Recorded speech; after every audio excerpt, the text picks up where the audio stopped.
Comment étudier les prophéties bibliques?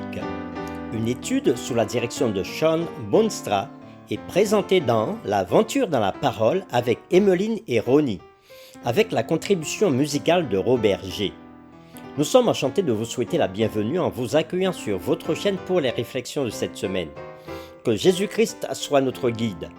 Que le Saint-Esprit nous instruise et nous rende forts alors que nous nous arrêtons sur ce grand thème tout au long de ce trimestre. Aujourd'hui commence la série numéro 3 qui va du samedi 12 avril au vendredi 18 avril 2025 et qui a pour titre « Métaphore du mariage ». Les lectures de la semaine concernent les chapitres suivants. Genèse chapitre 2 versets 23 à 25, Éphésiens chapitre 5 versets 29 à 32, Ézéchiel chapitre 16 versets 4 à 14, Apocalypse chapitre 18 versets 1 à 4, Genèse chapitre 24 versets 1 à 4 et Apocalypse chapitre 19 versets 1 à 9. Le texte à mémoriser de cette semaine que nous vous invitons à dire avec nous se trouve dans Apocalypse chapitre 19 le verset 9. Et l'ange me dit, « Écris, heureux ceux qui sont appelés au festin des noces de l'agneau. » Et il me dit, « Ces paroles sont les véritables paroles de Dieu. » Nous vous invitons à le redire avec nous. Apocalypse chapitre 19 le verset 9. Et l'ange me dit, « Écris, heureux ceux qui sont appelés au festin des noces de l'agneau. » Et il me dit, « Ces paroles sont les véritables paroles de Dieu. » La Bible regorge d'histoires d'amour qui révèlent puissamment des aspects du salut et de l'amour de Dieu pour son peuple. La relation la plus intime, le mariage, s'avère être une école où, si nous en faisons une expérience judicieuse comme Dieu l'avait prévu, nous pouvons découvrir des leçons profondes sur son amour pour nous, sur notre relation avec lui et sur les efforts qu'il a déployés pour nous racheter.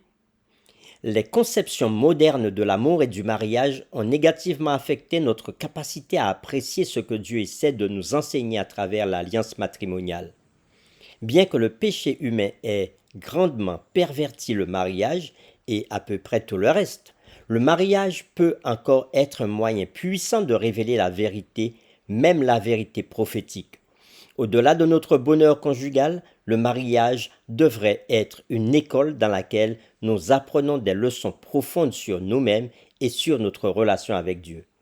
Cette semaine, nous explorerons différentes manières dont la parole de Dieu parle des mariages, en s'appuyant à la fois sur les bons et les mauvais exemples. Nous pourrons ensuite tirer des leçons et des exemples pour mieux comprendre comment Dieu se rapporte à son peuple, même lorsqu'il tombe, et nous pourrons apprendre certaines vérités sur son amour qui nous aideront à mieux saisir la portée des événements des derniers jours. Le thème du mariage est répété dans les premières étapes du peuple d'Israël au moment de l'Exode. Le motif de la jalousie, par exemple, souvent associé à celui de l'adultère conjugal, se trouve dans le document de l'Alliance du Décalogue, dans Exode chapitre 20 verset 5, ou encore Nombre chapitre 25 verset 1er, ou Deutéronome chapitre 4 verset 23 et 24. L'alliance entre Dieu et son peuple est donc comprise en termes conjugaux. Dieu aime son peuple, et Israël est censé aimer Dieu en retour. Le terme hébreu yada, qui veut dire connaître, qui décrit la relation sexuelle intime et personnelle entre mari et femme, est utilisé pour désigner la relation entre Dieu et son peuple. Pour ces raisons, il est impératif d'étudier les dimensions bibliques de la relation conjugale afin de mieux comprendre la signification de la métaphore conjugale. Les questions auxquelles nous tenterons de répondre tout au long de cette semaine sont les suivantes. Quel lien y a-t-il entre la métaphore du mariage et la prophétie biblique? En quoi le mariage nous aide-t-il à mieux comprendre la relation entre Dieu et son peuple? Et c'est avec les séquences suivantes que nous le ferons. Le dimanche 13 avril, une seule chair. Le lundi 14 avril, la belle épouse.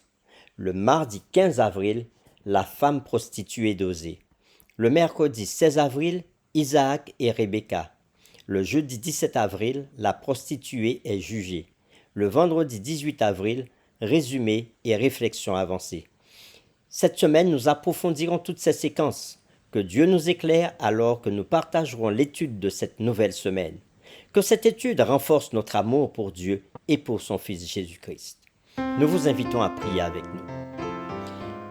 Merci Seigneur pour cette nouvelle semaine d'études que tu nous donnes. Et tu nous permets de voir ensemble cette semaine la métaphore du mariage, où tu nous permettras de mieux comprendre ce qu'est le mariage, pourquoi tu l'as donné et comment tu compares le mariage entre humains avec la relation entre toi et ton peuple.